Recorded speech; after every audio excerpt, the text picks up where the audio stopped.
Oke guys, Assalamualaikum warahmatullahi wabarakatuh. Kembali lagi bersama Blacker Majina. Guys, ini gawat ya guys ya. Gawat apa? Ya, buntut dari penempatan tempat duduk kemarin ya guys ya. Banyak sekali serangan demi serangan kepada Pak Prabowo ya guys ya. Begitu juga saya yang pertama itu karena merasa ya lara hati ya guys ya. Cuman di sini saya menemukan yang dimana ada video relawan dari Presiden Prabowo sendiri ya guys ya, malah membuat surat terbuka untuk Pak Prabowo. Waduh, waduh. Kebahaya gini saya Isinya apa itu? Ya nanti kita lihat dan dengarkan bersama-sama ya guys ya. Karena apa? Kalau saya sekarang kasih clue ya guys ya, bocoran. Waduh, nanti tidak surprise dong. Terus ada pula yang dimana benarkah Roy dan Tifa itu pecah kongsi? Karena apa? Ya, semalam kita lihat kuasa hukum dari Tifa menyebut bahwa dia meneliti ijazahnya Dian Sandi, bukan ijazahnya Pak Jokowi.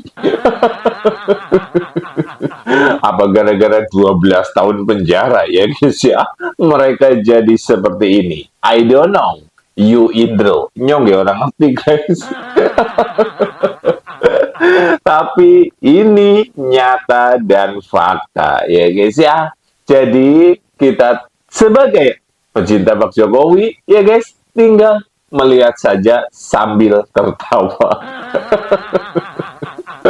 Tapi ada yang dimana Roy Suryo membantah semuanya dan menyebut dia lagi meneliti ijazah Pak Jokowi. Ngucap langsung gue Roy Suryo. Kita priwegi ya. Jadi makin ramai ya guys ya. Akan tetapi di sini kita lihat yang dimana Bambang Pacul ya guys ya. Ini kembali bersuara. Dia dengan tegas nggak tahu ini menyindir Pak Prabowo atau menyindir Roy Suryo dan para pembenci Pak Jokowi. Karena apa? Ya, isinya sangat-sangat membuat hati kita itu sedikit waduh, kayak meleleh. Iya, guys ya.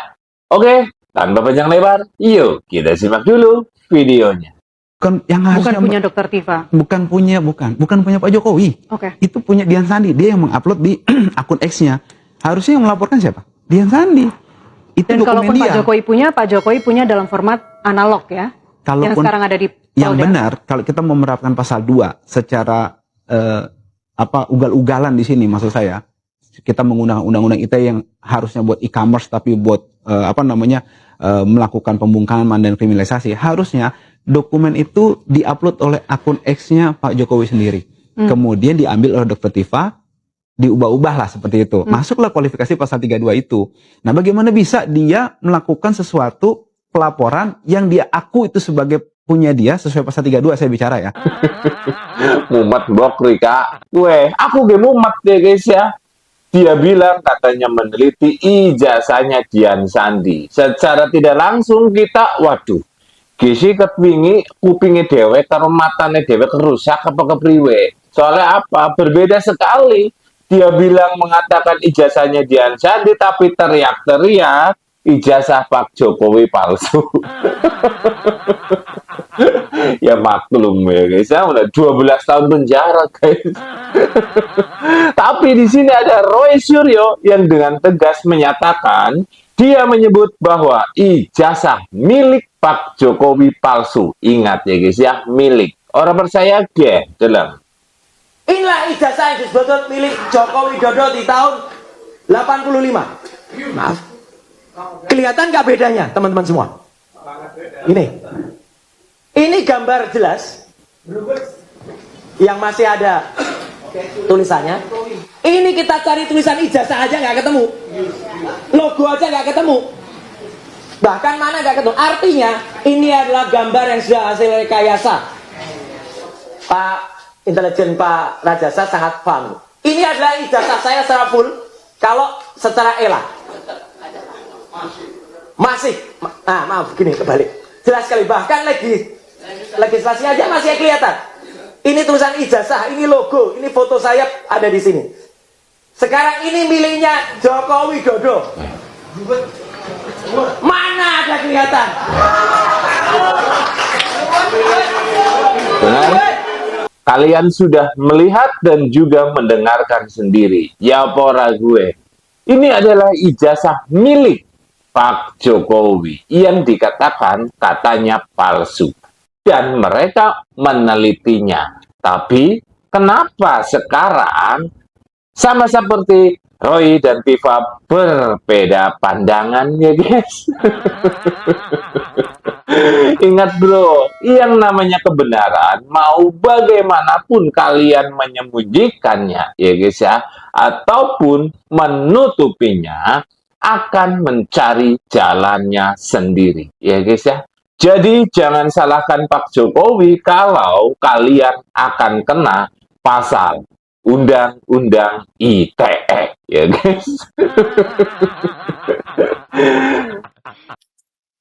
Asli kalau nggak ada Wapres Gibran di situ, udah saya maki-maki Pak Prabowo, bener Pak.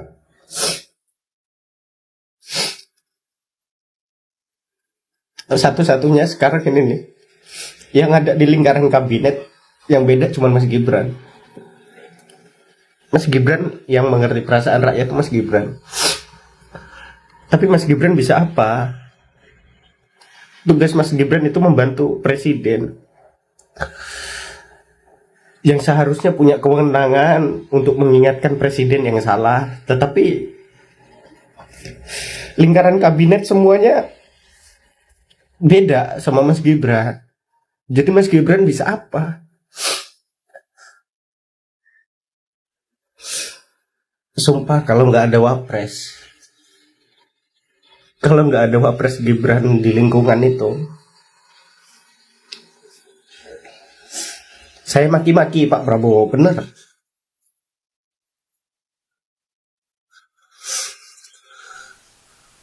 Pak Prabowo nggak pernah minta maaf sama rakyat, nggak pernah. Sombong memamerkan laporan-laporan dari bawahan. Padahal semuanya bohong, laporan dari bawah itu bohong semua Pak. Kalau Bapak nggak percaya, turun Pak. Turun tanya sama rakyat. Tanya keluarga saya. Turun. Tanya orang-orang di sekitar kampung saya. Turun Bapak. Ngomong di Indonesia nomor 1 rakyatnya bahagia, tai Pak. Astagfirullah.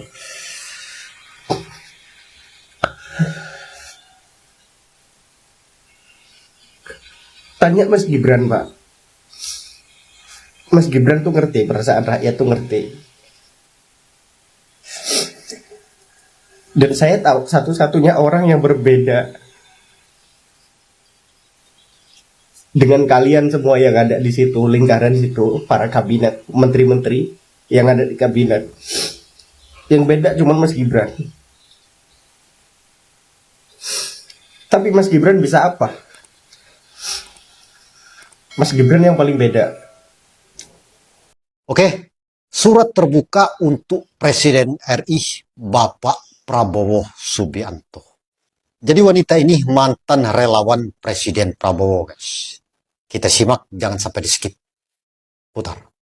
Assalamualaikum warahmatullahi wabarakatuh kepada seluruh rakyat Indonesia dimanapun Anda berada.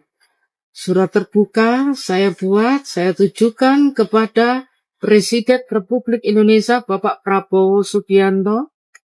Bapak masih ingat dengan saya, Bunda Roro Ayu Kusumawati yang berada di Kalimantan Timur. Pada waktu itu saya ikut mendukung Bapak dan suara saya bisa mencapai ribuan bahkan jutaan untuk mengikuti Bapak atau untuk mendukung Bapak di sosmed. Bapak Prabowo yang terhormat, harapan saya Bapak putuskan. Harapan rakyat-rakyat Bapak sendiri yang mematahkan. Aturan yang Bapak buat tidaklah masuk akal dan sangat menyengsarakan rakyat Indonesia. Pada waktu itu saya berdiri di belakang Bapak dikarenakan adanya Gibran yang ada di belakang tersebut. Karena saya punya mandat. Dan mandat itu harus saya jalani untuk mengantarkan Bapak menjadi presiden. Tapi minta tolong Pak ya. Minta tolong sangat. Kalau Bapak masih ingin duduk di kepresidenan, jadilah pemimpin-pemimpin yang arif dan berbudi pekerti. Jangan buat sengsara rakyat Indonesia dengan aturan-aturan yang tidak masuk akal. BBM susah, tambang batu bara larinya kemana? Kok sampai Indonesia mendapatkan giliran pemadaman? MBG, kasus koruptor yang tidak bisa Anda selesaikan. Jika Bapak tidak mampu, lebih baik Bapak mundur saja. Biarkan Gibran yang naik. Minta tolong Pak ya. Kebijakan-kebijakan pemerintah perlu diralat kembali. Jangan menyengsarakan rakyat. Ekonomi kami sudah terpuruk.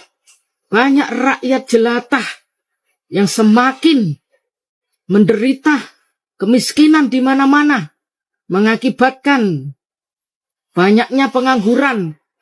Karena PHK secara besar-besaran. Ekonomi digoyang. Pedagang-pedagang kaki lima pun ikut terpuruk. Jadi minta tolong Pak, stabilkan segala sesuatunya. Jika Bapak masih ingin melanjutkan sampai tuntas paripurna 1 periode. Sesuai dengan janji Bapak. Kami rakyat Indonesia hanya ingin. Bagaimana caranya Bapak? Bagaimana upayanya Bapak, usahanya Bapak supaya koruptor di negara Republik Indonesia ini dibekuk sampai ke akar-akarnya. Kami sudah muak dengan segala sesuatunya. Hentikan semuanya. Kalau Bapak tidak bisa membekuk koruptor tersebut, mending Bapak turun saja. Percuma Bapak naik ke atas, tapi Bapak tidak bisa membekuk koruptor tersebut. Demikian surat terbuka saya untuk Bapak Prabowo Subianto dengan tidak mengurangi rasa hormat saya. Sebelum dan sesudahnya saya minta maaf. Wassalamualaikum warahmatullahi wabarakatuh. Salam Rahayu. Waduh, ini meminta supaya Pak Prabowo turun dan digantikan oleh Mas Gibran ya guys ya. Itu saya tidak setuju. Karena apa? Ya, yang namanya mengkritik memperbolehkan, tapi yang namanya mengkudeta, mengajak itu tidak baik ya guys ya. Ya, kalau kita tidak suka kepada Pak Prabowo selaku presiden kita ya guys ya, tunggu saja nanti sampai selesai. Karena Pak Jokowi, Mas Gibran pun sama ya guys ya. Tidak akan pernah dan tidak memperbolehkan siapapun untuk mengkudeta. Siapapun pula, ya guys ya. Yang sekarang Pak Prabowo jadi presiden, ya nggak boleh dikudeta. Biarkan selesai sampai pada akhirnya, ya guys ya, sampai 2029. Dan untuk Pak Prabowo, jikalau nanti ingin bergabung kembali dengan Mas Gibran, maka saya, pendukung Pak Jokowi, pendukung Mas Gibran, akan mendukung. Tapi jikalau Pak Prabowo tidak bersama Mas Gibran, nggih monggo karepe panjenengan. Dan di sini ada ucapan dari Bambang Pacul. Untuk siapakah ini? Kita lihat. Suratira Jayaningrat lebur dening pangastu. Ini mungkin bagian dari bagian dari beliau lebih tahu, tetapi intinya adalah barang siapa ingin berbuat jahat kepadamu, sementara kamu itu orang yang sangat baik, maka tanpa sadar balik ke dia. Betul. Nah, ini ilmu yang agak susah dikasih penjelasan. Susah banget. Tetapi begini, kalau saya sih punya keyakinan itu. Jadi kalau kamu mau menjadi Bambang Pacul, di dalam pikiranmu kamu ingin menyengsarakan Pacul, Wandi nanti malah balik neng kowe. Benar. Gitu loh. Walat. Kalau orang yang kamu musuhi itu orang baik, maka kakek saya mengatakan, jangan musuhi orang baik atau yang dianggap baik. Nek wonge baik bener, wah bahaya, Pak. Malati, Pak. Betul. Lihat tekstur tubuh dari Mas Wapres. Kapan harus tegap, tegas, cepat, tatapan tajam, kapan harus menunduk, menghormati, dan merendahkan diri untuk menghormati yang lebih tua, lebih berpengalaman dari senior. Tetapi ketika harus tegap, tegas, tanpa kita lihat pada videonya. Salam kompak. Keren, guys. Mantap ya, guys. Mas Gibran Raka Buming Raka, calon pemimpin masa depan, ya guys. Dan itu akan menjadi kenyataan. Tinggal menunggu waktu saja ya guys ya. Karena apa? Ya kalau Prabowo Gibran mau 2 periode kita dukung. Kalau tidak, ya wong ora gelem sih kepremaning. Tapi sekali lagi, jangan pernah melawan orang baik. Apa yang dikatakan oleh Bambang Pacul itu fakta dan nyata. Dan inilah kenapa Pak Jokowi sampai detik ini masih dicintai oleh rakyat Indonesia.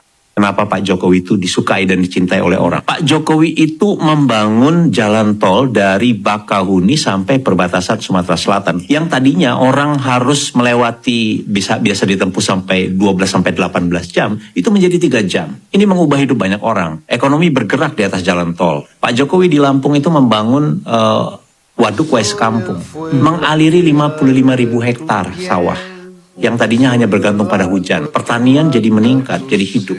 Banjir jadi teratasi karena ada waduk. Sumber air bagi warga juga didapat dari pembangunan waduk. Jadi buat orang biasa, apa yang dikerjakan oleh Pak Jokowi itu real, nyata. Ini yang menjelaskan statistiknya. Kalau kita lihat semua lembaga survei, setelah Pak Jokowi tidak menjadi presiden, rakyat yang suka dan sangat suka dengan Pak Jokowi itu, kisarannya itu antara 78 sampai 80%. Kalau misalnya kita asumsikan masyarakat itu adalah orang dewasa itu sekitar 179 juta, artinya secara statistik, orang yang suka dengan Pak Jokowi itu sampai sekarang itu sekitar 150 sampai 157 juta orang. Ini real. Kenapa mereka punya pandangan atau persepsi yang demikian positif terhadap Pak Jokowi? Karena buat mereka, Pak Jokowi itu merupakan atau mereka melihat Pak Jokowi itu sebagai satu pengalaman politik, pengalaman yang real, yang nyata, yang mengubah hidup mereka. Betul itu ya guys ya. Insinyur Haji Joko Widodo yang dikatakan wong deso, orang kampung, pelanga-pelongo, tidak mempunyai ijazah. Itulah yang para pembenci Pak Jokowi ucapkan ya guys ya, dengan tujuan merendahkan dan juga menjatuhkan nama baik Pak Jokowi. Tapi sudah saya katakan berkali-kali, jangan pernah bermimpi rakyat Indonesia benci kepada Pak Jokowi. Karena apa? Kecintaan rakyat Indonesia kepada Pak Jokowi sudah terpatri ya guys ya di dalam hati mereka masing-masing. Jadi jangan heran kenapa sampai detik ini Pak Jokowi terus-menerus banyak orang yang mencintai. Oke, sekian, semoga video ini bermanfaat. Wassalamualaikum warahmatullahi wabarakatuh.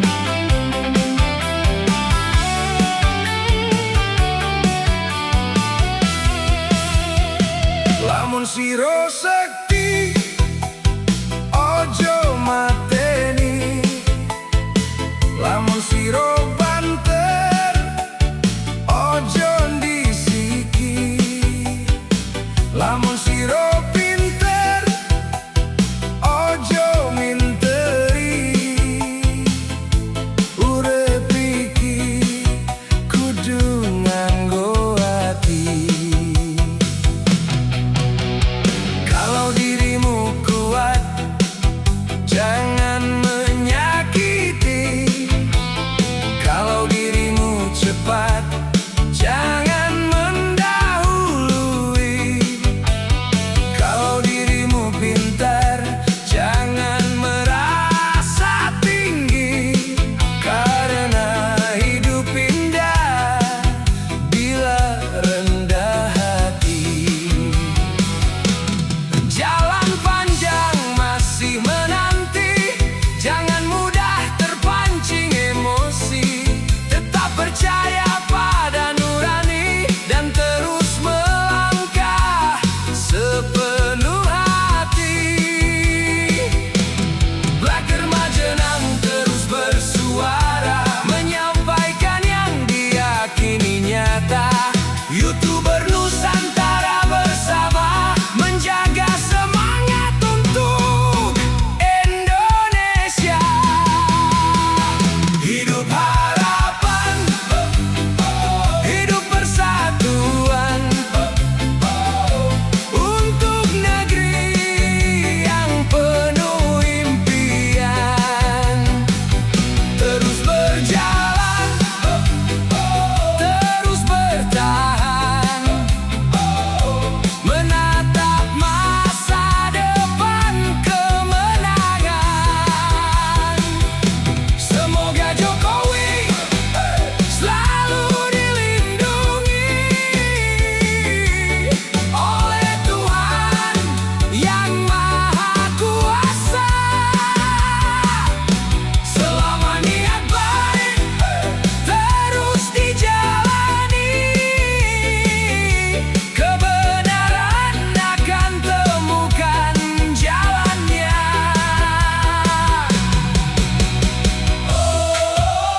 Jangan saling membenci, mari jaga negeri ini.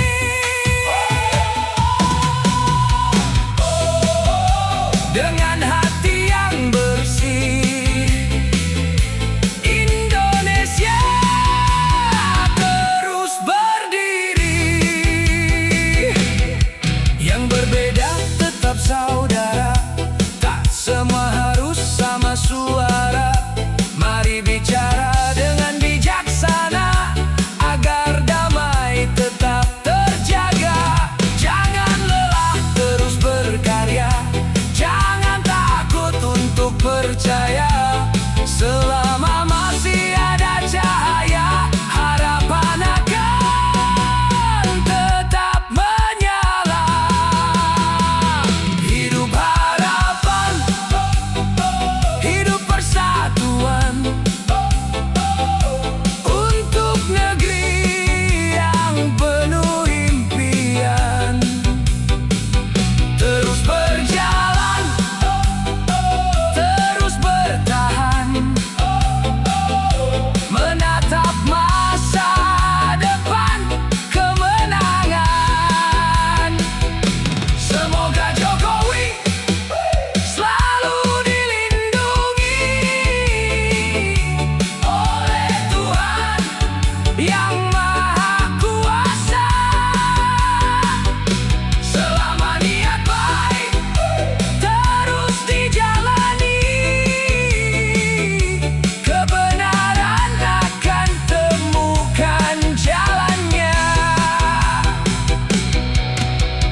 Kalau dirimu kuat, jangan menyakiti. Kalau dirimu cepat, jangan mendahului.